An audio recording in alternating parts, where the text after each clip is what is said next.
After learning a jazz standard, you may find it difficult to recall the chord changes in the long term, especially if you're learning a lot of them. So I'm gonna share with you how I memorize chords to jazz standards so I don't forget them coming right up. So to demonstrate today, we're gonna look at this jazz standard called All the Things You Are. This is a very popular jazz standard, and the reason I'm choosing this one is because there are a lot of chord changes in it. So this is a great example of one that may be difficult for you to memorize in the long term. But before we do that, I want you to know that there are two ways to memorize chords to jazz standards. So number one is to do it by reading a chord chart, which is a great way to do it. The only thing is we're gonna have to implement a few additional steps and a lot more repetition in order to internalize those chords. So this is, you're looking at a chord chart like we're about to do right now, and you're memorizing them that way, and by sheer repetition, you're going to have internalized those chords. So that's way number one. Number two is you're actually learning the chords by ear. Now this is an advanced skill. However, this skill gets a lot easier the more jazz standards you learn. The more jazz standards you learn, the more you'll recognize the sounds of chord progressions. So learning them by ear won't be quite as difficult, even if you go and check it with a chord chart later. Now, learning it by ear will ensure that you do use a lot of repetition, and this could be a good way to go, at least a goal to shoot for, because it's gonna help you memorize them a lot better. However, with either of these ways, it's important that before you even attempt to learn chord changes to a jazz standard, that you know the melody really well before getting started, because without the melody, you don't really have anything to relate the chords to. And when you have that melody in place first, it's going to make it stick a lot better in the long run. Now let's take a look at All the Things You Are, right?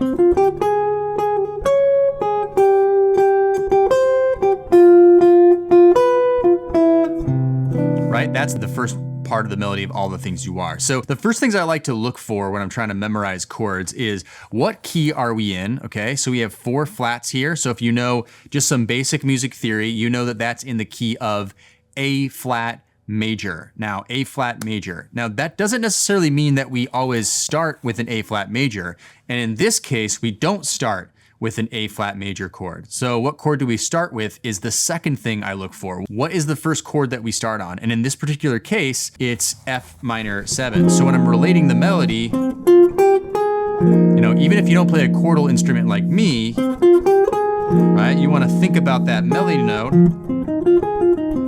as it relates to the arpeggio or the chord tones of that F minor 7. So what key are we in? I know that we're in A flat major, and I know that the first chord is F minor 7. This, if anything, I just memorized this. It's A flat major is the key, and we start on F minor 7. That's immediately going to set me up for long-term success, especially as we go about the rest of this tune here. Now, the absolute key that I really want you to take away from today's video is to memorize the chords to jazz standards. We really don't want to be thinking about them as F minor 7, B flat minor 7, E flat 7, A flat major 7. In fact, if we're thinking about it that way, we're very unlikely to actually memorize them. Instead, what we want to think of them as is chord progressions.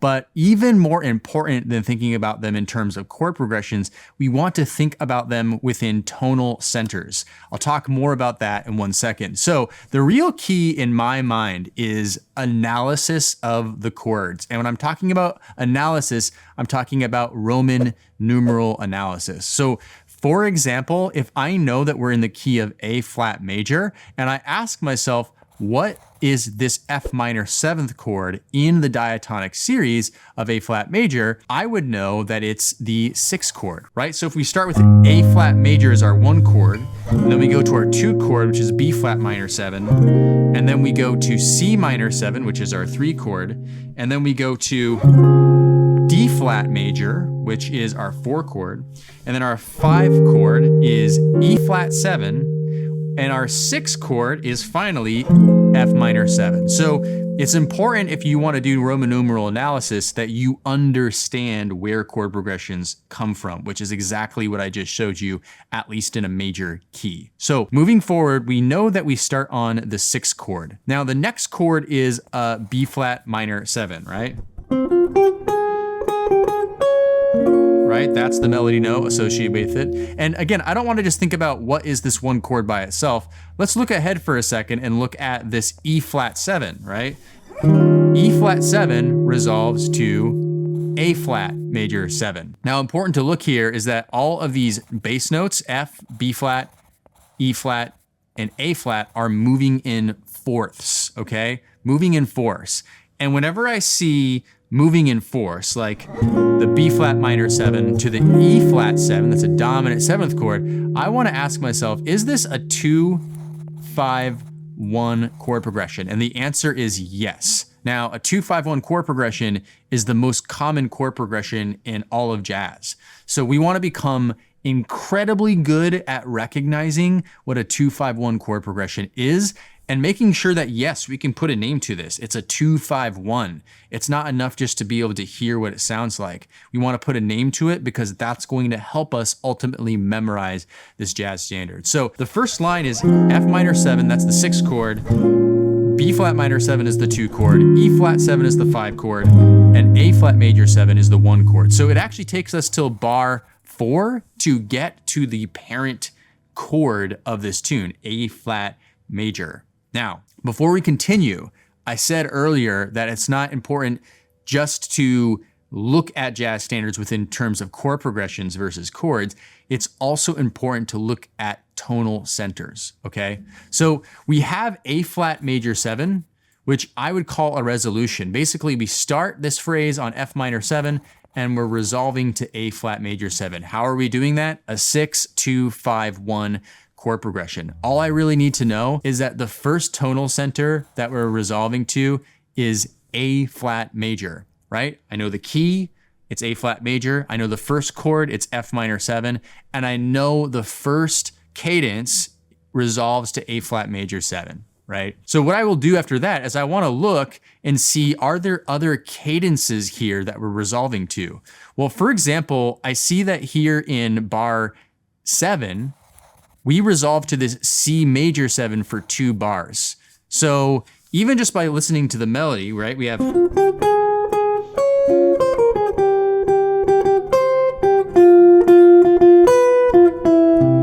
right? I see this G7 resolving to this C major 7, right? And that's moving in a 4th movement, right? So this is a 5-1 chord here. So G7 to C major 7. So 5-1, that to me looks like a resolution that I want to pay attention to. So let's uncover though what in bar 5 this D flat major 7th chord is, right? Remember, we came from A flat major. And so A flat major is actually coming down to that D flat major 7, which is actually just the 4 chord. So we're taking a look at this and we're realizing that D flat major 7 is actually associated with A flat major 7. Like, this is important. This is why we really want to know Roman numeral analysis and understand how to relate chords to a key center, because then we can start organizing the tune.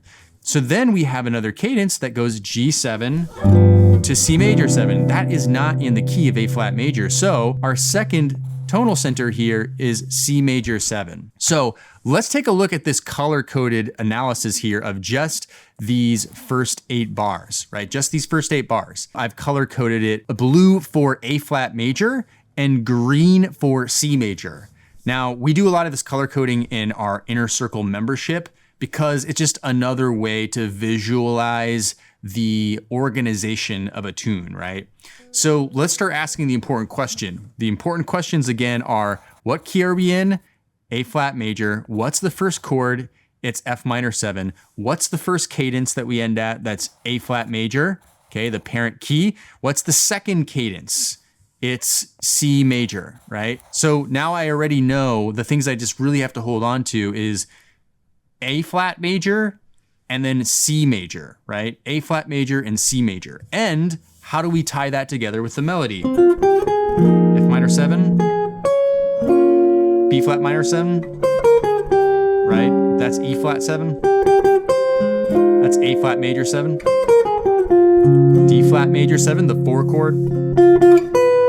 G7,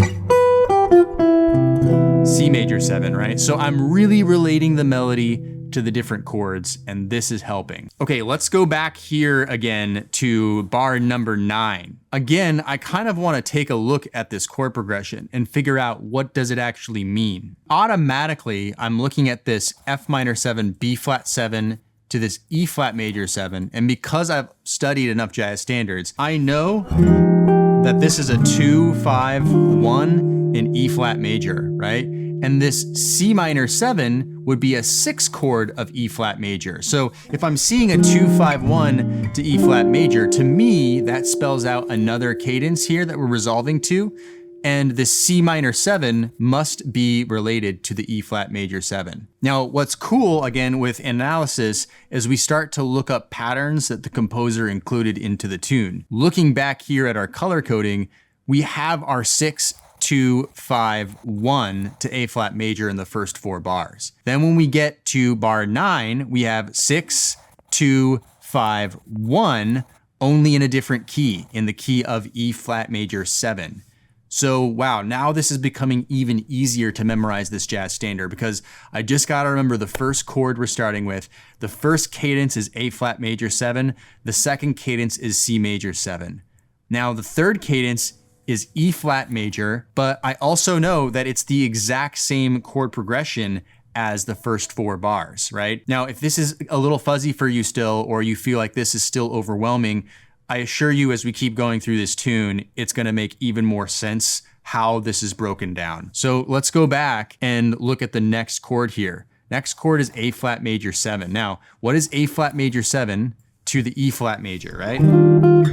That's the 4 chord, right? That's the 4 chord. Remember, back up here in bar 5, the D flat major 7 was the 4 chord of A flat major 7. So far we're following the same formula with these chord progressions, just in a different key. Then we have a 2, 5, 1 to G major 7, a 2, 5, 1 to G major 7, right?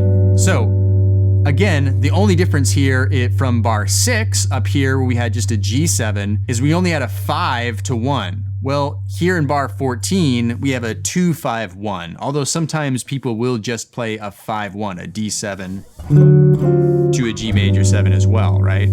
So essentially what we're dealing with, again, is the exact same formula. We go to the 4 chord, then we have another cadence, right? This is our 4th cadence. This is G major 7, right? And we get there from a 5 chord. So I've color coded red for E flat major, and I've color coded yellow for G major, right? Again, same formulas. The 6, 2, 5, 1, 4 chord progression, followed by a 5, 1 of some sort to our new cadence, our new key center that we're in. Okay, excellent. Now, if you know anything about this tune and you listen to it, so hopefully you've listened to it a lot, and again, you know the melody first and foremost, then you know that we're actually now coming to the bridge. So this E7 here, that's just a dominant 6th chord. That's resolving here to the 2, because look over here in bar 19, it's a G major 7. We get there from a 2, 5, 1. We hang out here and resolve for 2 bars, okay? So we aren't doing a new key center, introducing a new key center. We're just simply repeating the key center that we arrived to in our previous cadence, right? We have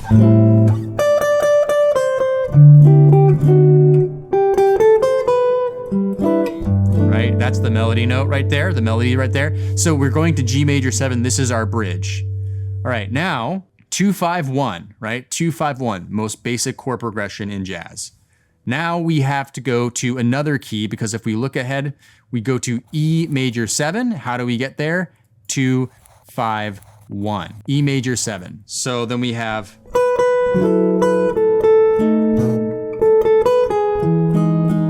okay, then a C7, that's the 5 of 6. What's the 6th chord? 6th chord is F minor 7. We're basically going back to the last A section of the tune here, right? So the bridge is over here. So we have, for the bridge, an A minor 7, D7, G major 7, then F minor 7, B7, E major 7, okay? Again, looking at the color coding for the bridge, it's still yellow here because we have the G major that we had arrived to from before, but then we have purple for E major 7, right? So it helps us divide this up. But again, the chord progressions aren't different, right? It's a 2, 5, 1 and a 2-5-1. This makes it easier to understand when we think about it this way. So far, again, our first cadence goes to A flat major.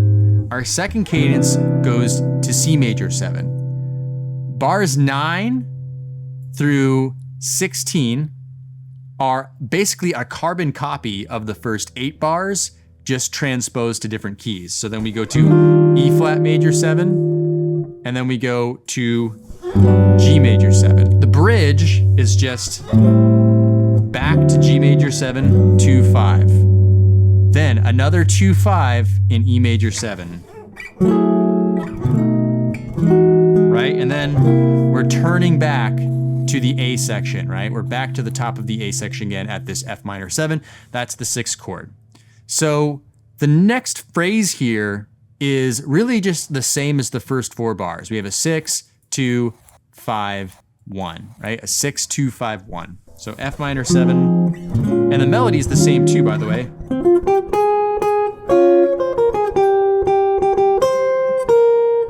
Then we change it up here. We get to a D flat major 7. Now this is probably the hardest part to memorize right here because it breaks the pattern that we've become accustomed to, right? And this is where a little bit more music theory can get involved here, and we have to really think about it a little bit more. But again, that's just one section that doesn't have a pattern to it, right? So it's D flat major 7, that's our 4 chord. We already knew that. But then we go to a G flat 13, I call that the 4-7 of 4, right? G flat 7 is like the blues harmony 4 of D flat major 7. So then we have a C minor 7. That's a 3 chord, right? The 3 chord, again, all this is blue. So it's blue because it's A flat major. And then we go to a B diminished 7, that's a flat 3 diminished. It's a passing diminished chord, so if you understand diminished harmony, that's helpful to know. But most importantly, it's just important to see that we go from C to B flat minor 7, which is a 2-5-1 in A flat major, right? So that whole section there from bars 29, 30, 31, 32 is just 4, 4 of 4, 3, B diminished 7, passing diminished, flat 3 diminished, 2, 5, 1 to our parent key center, which is A flat major, okay? So when we really break this tune down, a lot of this tune is just the pattern of a 6, 2, 5, 1, 4, followed by a 5, 1 in a new key, okay? So A flat major to C major, right? Then we repeat that, 6, 2, 5, 1 to 4, but we have E flat major, then we go to G major, right? So far we have 1, 2, 3, 4 different keys that all the things you are cycles through. But then we know that the first 3 bars, the first section of the bridge is still in G major, right? And again, we know the melody really well, so we can follow it with our ears really nicely as well. Then we know that one key center change in the bridge is still just a 2-5-1 like we had before, but in E major, the purple, right? Then we're just turning around back to the A section. So it's largely just a repeat of the first A section, but with this funny section in here where we basically have passing diminished stuff cycling to the 2-5-1 at the end, right? Now, obviously I understand here that this does require, some theory. Obviously I understand that All the Things You Are is a more complicated tune, but I wanted to show you this tune because these are the kinds of tunes in jazz that get people confused, that get people frustrated because they forget the chord changes. So memorize that melody really well, analyze, break things down into chord progressions, and even further than that, make sure you're breaking things down into tonal centers. Now, something I mentioned at the beginning of the video is learning chords by ear. So listening to a record and actually learning the chord progressions by ear instead of going straight to a chord chart. That's an advanced skill and it's one that you can learn. So on the screen right now, I have a video that gives you some steps to actually start learning chords and chords progressions by ear. It's going to be really helpful. So go ahead and click on to that next video. Make sure you like this video if you found it helpful. Subscribe to the channel if you haven't already, and we'll see you in the next video. Cheers.